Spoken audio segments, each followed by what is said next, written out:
Hey guys, my name is Christine and it's time to kiss the KEBONNIXS goodbye.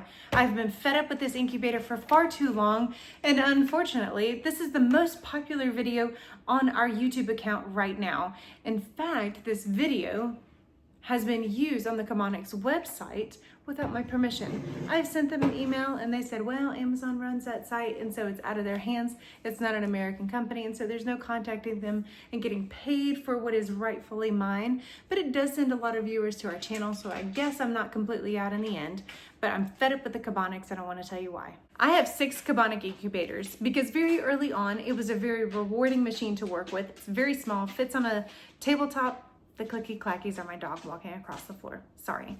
And it fits into a teacher's classroom so incredibly easy. But I have had loss after loss after loss out of the blue when things malfunction.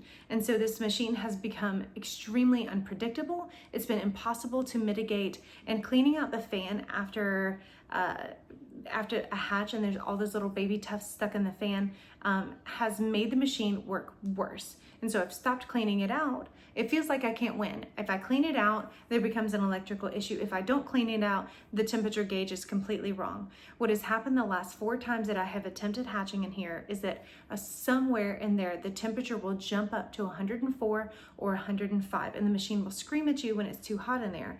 But then sometimes I've got one KEBONNIXS that is so low that I have to add heating pads underneath it or cover it with a blanket, which really you can't ventilate that very well. There's a little ventilator on the back that tries to give you good airflow if you open and close this valve down here. What's the point if I have to cover it with a heating blanket or some kind of blanket to try to keep that humidity in there? So loss after loss after loss, paired with being on their website but not being paid for the video that I'm basically selling this machine for them. I am fed up. So I've switched over to Nurture Right. That video is coming up next and you will see. I hope that this is a good forever incubator for me.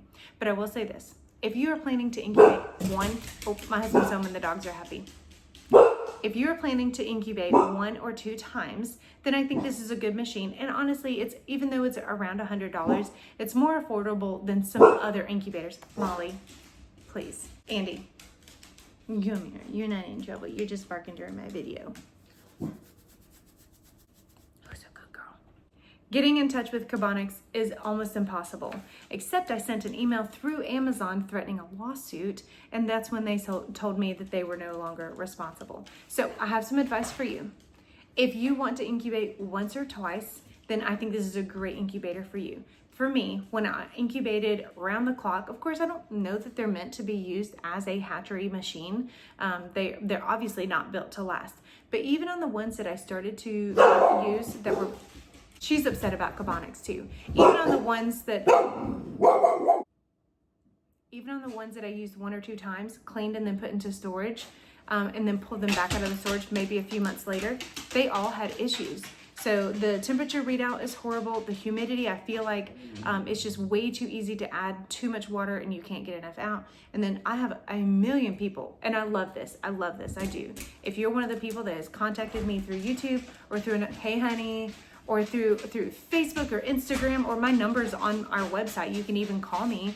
If you're one of those people that reached out to me and had questions about the KEBONNIXS, I love the community of hatching, and I love that you thought that I could help you. In fact, there's been a few people that we just sat on FaceTime together and we watched the chicks hatch together. Complete strangers from all over America. It was very sweet.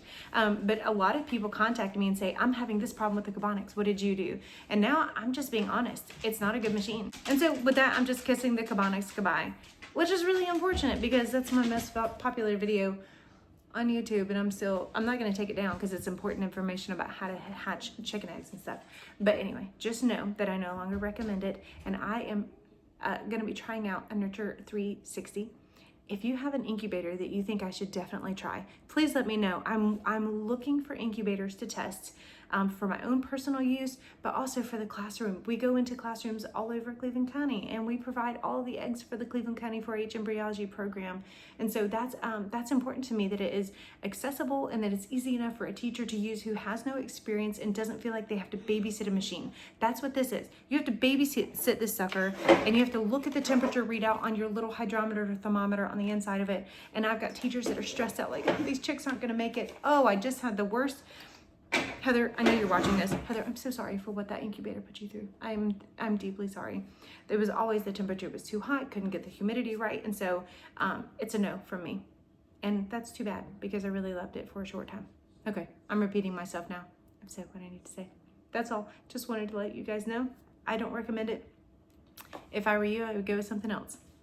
Bye.